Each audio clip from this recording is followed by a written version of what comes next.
Mainit ang usapin ngayon tungkol sa insidente ng wiretapping umano ng Chinese Embassy sa isang opisyal ng Armed Forces of the Philippines.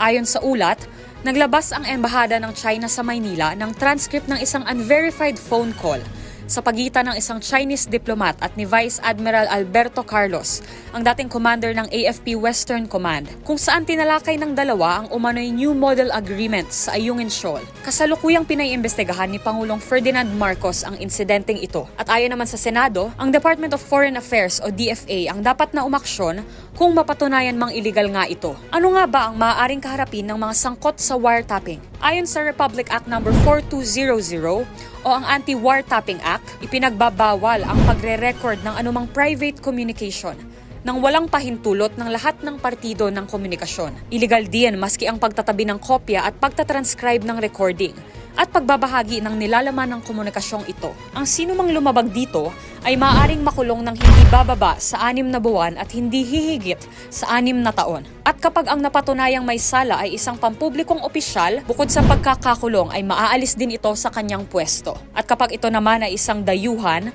maaaring ipadeport ang individual. Kung mayroon pa kayong nahuling ipinagbabawal na akto o kaya naman ay mayroon kayong reklamo, itag nyo kami sa DZRH.